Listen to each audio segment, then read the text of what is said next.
नमस्कार मित्रों, apex classes के डिजिटल प्लेटफॉर्म पर आप सभी लोगों का हार्दिक स्वागत है।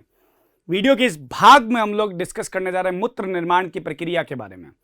मूत्र निर्माण की प्रक्रिया, इसको समझने के लिए आपको पहले नेफ्रॉन की संरचना के बारे में पूर्ण रूप से जानकारी होनी चाहिए।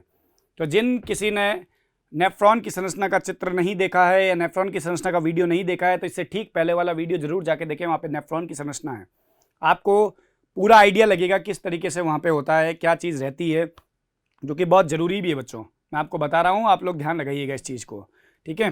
तो देखिएगा यहाँ पे मेरे पास में, यहाँ पे आ रहा है आपके पास में, अपन लोग बात कर रहे हैं मूत्र निर्माण की प्रक्रिया। मूत्र निर्माण की प्रक्रिया, मूत्र निर्माण की प्रक्रिया के बारे में बात कर रहे हैं अपन लोग, है ना। तो मूत्र निर्माण की प्रक्रिया, सबसे पहली चीज की, मानव जो है वो एक यूरियोटेलिक जीव है। यूरियोटेलिक जीव का मतलब क्या हुआ? उत्सर्जी पदार्थ के रूप में यूरिया का क्या करता है, हम लोग उत्सर्जन करते हैं, है ना। तो यूरिया कहाँ पे बनता है? एक्चुअल में यूरिया बनता तो लीवर में, यकृत में, लेकिन यूरिया को रिमूव कहाँ से करता है, बॉडी से बाहर कौन सा ऑर्गन निकालता है? तो वो है वृक्क, यानी कि किडनी निकालती है, ठीक है। अगर आपसे कोई सवाल पूछ ले कि यूरिया का निर्माण कहाँ पे हो रहा है, तो आपका उत्तर होगा यकृत में। अगर आपसे पूछ ले कि यूरिया को शरीर से बाहर त्यागने का कार्य कौन कर रहा है, तो आपका उत्तर होगा वहां पे किडनी।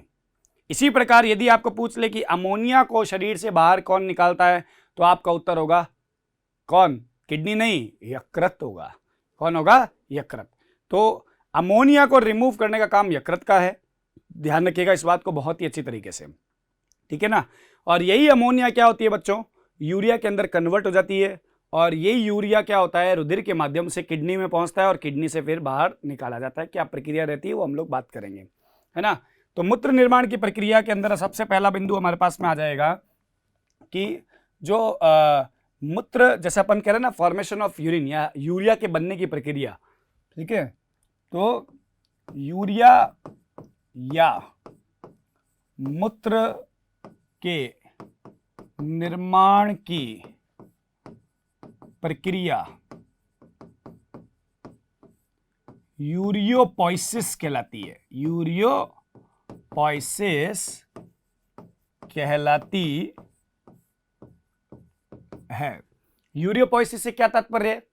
यूरियोपोइसिस, ओइसिस पोइसिस लगा हुआ है। एरिथ्रोपोइसिस पढ़ाया था आपको आरबीसी के अंदर। एरिथ्रोपोइसिस का मतलब होता है फॉर्मेशन ऑफ आरबीसी। यूरियोपोइसिस मतलब फॉर्मेशन ऑफ यूरिया या क्या नाम है आपके पास में, यूरिन, जिसको अपन कहते हैं मूत्र, है ना। और इसी तरीके से ल्यूकोपोइसिस होता है फॉर्मेशन ऑफ डब्ल्यूबीसी, जिसको अपन लोग बोलते हैं। तो वो बात तो आपके पास में रहती है। अब अपन लोग बात कर लेते हैं कि यूरिया, जो अपन ने बात कर लिया, यूरिया यानी कि यूरिया के निर्माण, यूरिया या है ये, ठीक है ना, ऑब्लिक का साइन है बेटा, ठीक है। यूरिया या मूत्र के निर्माण की प्रक्रिया यूरियोपोइसिस कहलाती है। अब मैं बात कर रहा हूं आपके पास में कि इस प्रक्रिया में होता क्या है, यूरिया कहाँ पे बनता है। तो अभी मैंने जैसे आपके सामने फरमाया, क्या कहा मैंने कि यकृत है। यकृत में बच्चों क्या होता है, यकृत में एमोनिया जो होता है हमारे पास में, कौन होता है? एमोनिया। एमोनिया कन्वर्ट हो रहा है किसके अंदर आपके पास में? यूरिया के अंदर कन्वर्ट हो रहा है। किस में कन्वर्ट हो रहा है? यूरिया के अंदर, ठीक है। जिसके मदद से कन्वर्ट होता है वो होता है यूरिया चक्र। क्या होता है बेटा?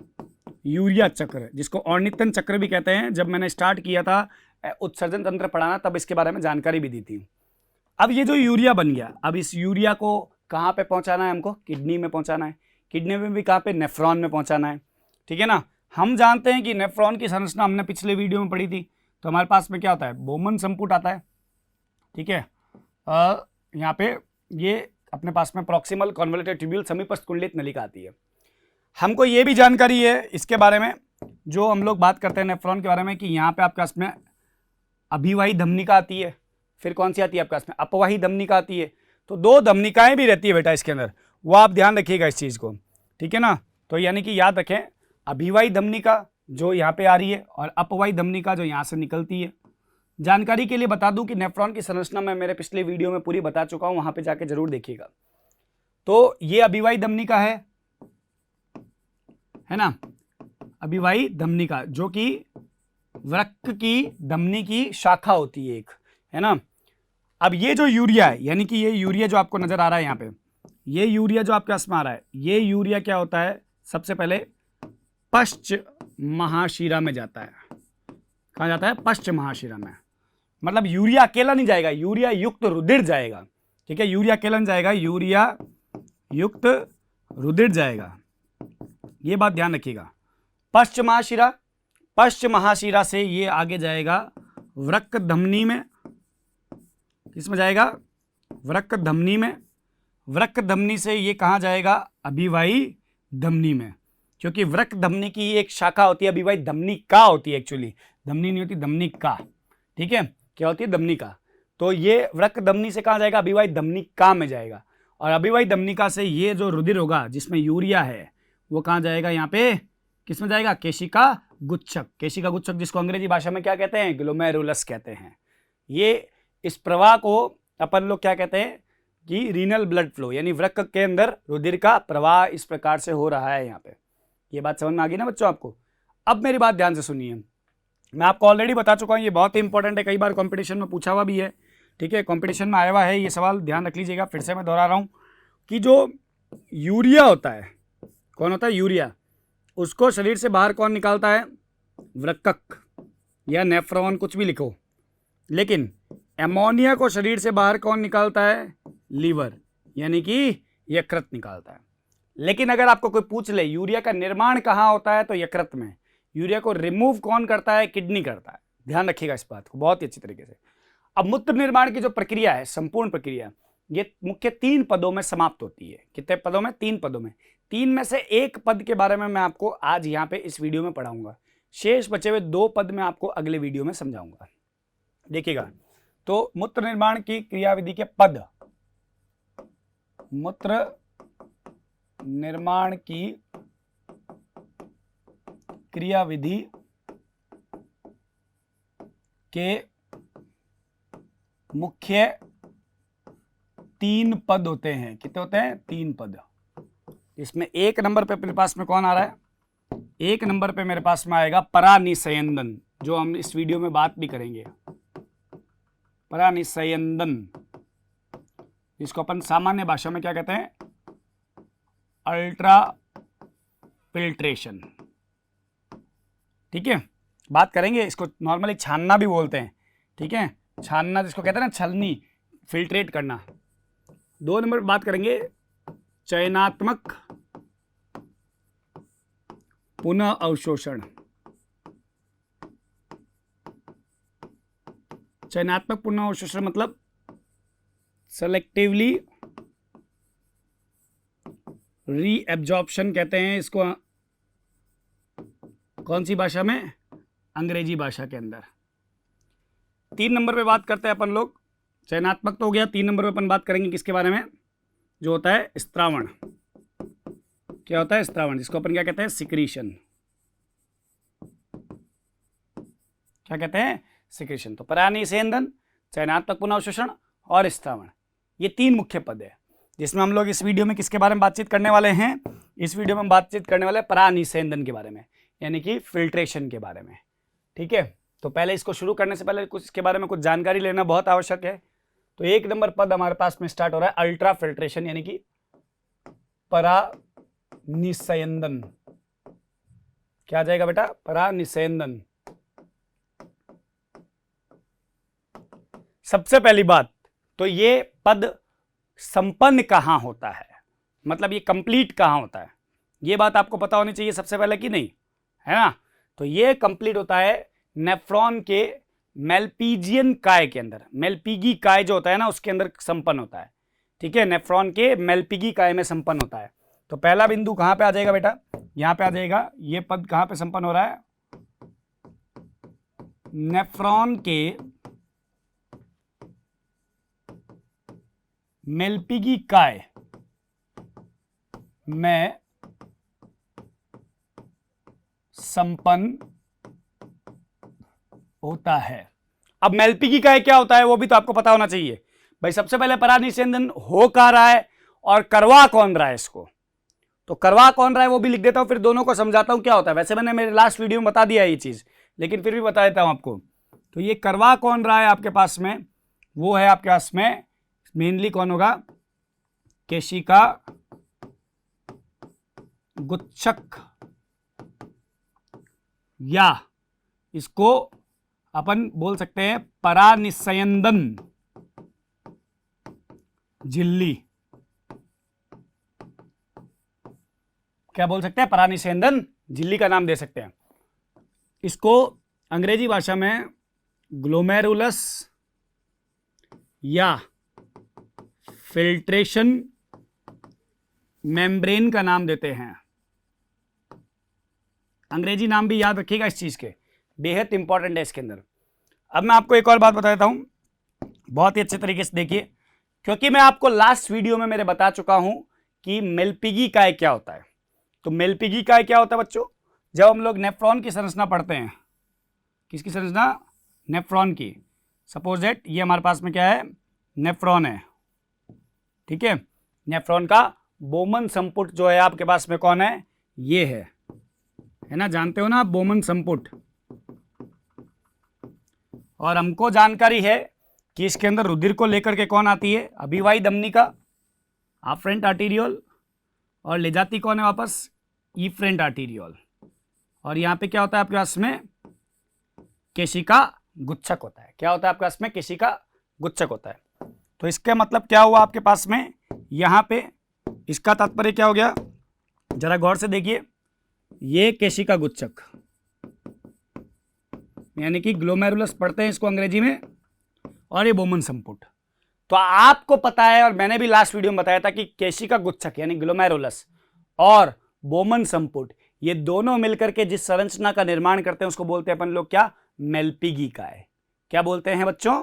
मेल्पिगी काय का नाम देते हैं उसको। तो कहां पे संपन्न होगी ये प्रक्रिया परानिस्यंदन की? मेल्पिगी काय में। अब मेल्पिगी काय में भी कहां पे होगी? Filtration membrane. अब फिल्ट्रेशन मेम्ब्रेन कैसे बनती है? जब आपको लास्ट वीडियो में बताया हुआ है मैंने, फिल्ट्रेशन मेम्ब्रेन कैसे बनती है? 3 झिल्लियों से मिलकर बनती है फिल्ट्रेशन मेम्ब्रेन। एक तो होती है केशिका गुच्छक की एंडोथीलियम झिल्ली, है ना। एक होती है बोमन संपुट का आंतरिक स्तर जो होता है पोडोसाइट कोशिका का। जानकारी के लिए बता दूं, पिछला वीडियो जरूर देखना, बहुत इंपॉर्टेंट है। और एक होती है जो इन दोनों के बीच में होती है आधारीय उपकला यानी आधारीय झिल्ली, जिसको अपन लोग बोलते हैं। तो पोडोसाइट सेल्स जो होती है इसके अंदर, वो पोडोसाइट सेल्स आपके पास में यहाँ पे कुछ इस प्रकार से अरेंज हुई होती है। समझ रहे मेरी बात को? जो पोडोसाइट सेल्स के बीच बीच में क्या होता है आपके पास में? गैप भी आता है। क्या आता है? गैप, यानी कि छिद्र होता है, जिनको हम लोग स्लिट पोर बोलते हैं।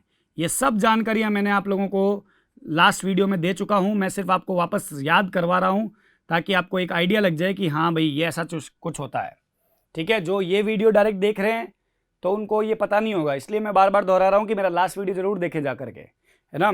तो ये मेरे पास में क्या आ जाएगी? पोडोसाइट सेल्स आ जाएगी, पोडोसाइट सेल। और ऊपर तो ग्लोमेरुलस सही, और इन दोनों के मध्य भाग में क्या आ जाता है बेटा आप लोगों के पास में? इन दोनों के सेंटर में अपने पास में आ जाएगा यहाँ पे जो होगा आधारीय झिल्ली। इस जगह पे क्या आ जाएगी? आधारीय झिल्ली यानी कि बेसमेंट मेम्ब्रेन। तो इसको अपन नाम देते हैं क्या? बेसमेंट मेम्ब्रेन अंग्रेजी नाम है, हिंदी नाम आधारीय झिल्ली है। तो अब जहां पे प्रक्रिया हो रही है वो कौन सी है? फिल्ट्रेशन मेम्ब्रेन है। तो फिल्ट्रेशन मेम्ब्रेन कैसे बनती है वो देख लीजिए आप लोग थोड़ा सा। फिल्ट्रेशन मेम्ब्रेन मुख्य रूप से 3 चीज़ों से मिलकर बनती है, यानी 3 स्तर होते हैं। देखिएगा यहाँ पे समझा रहा हूँ आपको। परानिस्यंदन झिल्ली, परानिस्यंदन झिल्ली, परानिस्यंदन झिल्ली के बारे में जानकारी दे रहा हूँ। 3 चीज़ों से मिलकर बनती है। एक होती है केशिका गुच्छक यानी ग्लोमेरुलस की एंडोथीलियम सेल्स, ऑलराइट। 2 नंबर पे होता है आपके पास में, जिसके बारे में बात कर रहा हूं मैं, वो होती है आपके पास में बोमन संपुट की, बोमन संपुट की आंतरिक भित्ति जो किससे बनी होती है? Podocyte cell. किसकी होती है? पोडोसाइट सेल की होती है। और तीसरी है जो आधारीय उपकला यानी कि बेसमेंट मेम्ब्रेन, जो किसके मध्य रहती है, इन दोनों के मध्य रहती है, दोनों झिल्लियों के मध्य उपस्थित, ठीक है, क्या आ जाएगी, दोनों झिल्लियों के मध्य उपस्थित। तो ये तीनों मिलके क्या करती है आपके पास में, किसका निर्माण करती है, फिल्ट्रेशन मेम्ब्रेन का। तो अगर मैं थोड़ा सा हाईलाइटेड करके आपको बताऊं, थोड़ा सा हाईलाइटेड करके अगर मैं आपको जानकारी दूं इसके अंदर, तो ये झिल्ली जो है वो यहाँ पे रहती है, इस जगह पे, ठीक है, यहाँ पे रहेगी आपके पास में। आपको बता दूं इस परानिसेंदन झिल्ली का भी चित्र मैंने पिछले वीडियो में बना करके दिखाया है पूर्ण रूप से, आराम से। यहाँ पे मैं थोड़ा फास्ट बता देता हूँ ताकि आपको आइडिया तो लग जाए कम से कम कि परानिसेंदन झिल्ली का कैसा रहेगा इसके अंदर मामला। तो इसके लिए हमको एक यहाँ पे ही देख लेते हैं हम लोग फटाफट। यहाँ पे सबसे पहले होती है ये अपने पास में केशिका गुच्छक, क्या आ जाएगा बेटा, केशिका गुच्छक की एंडोथीलियम सेल। फिर आपके पास में यहाँ पे मध्य स्तर पे आपके पास में आ जाएगा जो है वो आधारीय उपकला, क्या आ जाएगा, ये क्या आ गया आपके पास में, आधारीय उपकला, क्योंकि इन दोनों के बीच में होती है ना। और सबसे आंतरिक स्तर पे क्या आ जाएगी, पोडोसाइट सेल, ठीक है, क्या आ जाएगी, पोडोसाइट सेल आ जाएगी। तो उनके बीच में छिद्र भी होते हैं। तो अगर आपको ऐसे नामकरण देने की भी तीव्र इच्छा जाग रही हो तो दे सकते हो। इसको आप लोग क्या बोलोगे, केशिका गुच्छक, ठीक है, ये छिद्र होता है, इसको क्या बोलते हैं बेटा, फेन्स्ट्रा। ये सब बता रखा है मैंने आपको लास्ट वीडियो के अंदर। यहाँ बीच में फेन्स्ट्रा रहता है, यहाँ पे ये वाली झिल्ली है, इसको अपन क्या बोलते हैं, पोडोसाइट, क्या बोलते हैं, पोडोसाइट सेल्स। और ये क्या है आपके पास में, स्लिट पोर, ठीक है। और यहाँ पे आपके पास में क्या रहती है, ये वाली आधारीय उपकला, समझ रहे हैं। और ये कंप्लीट रूप से क्या बनता है, फिल्ट्रेशन मेम्ब्रेन बनता है। क्या बनता है, फिल्ट्रेशन मेम्ब्रेन, यानी कि पूरा का पूरा तौर पे आपके पास में क्या बन रहा है, फिल्ट्रेशन मेम्ब्रेन, यानी कि परानिसेंदन झिल्ली बन रही है, जहां से क्या होता है, यूरिया युक्त रुधिर छनता है, समझ रहे हो। तो अब अपना पहला पद क्या था बेटा, परानिसेंदन।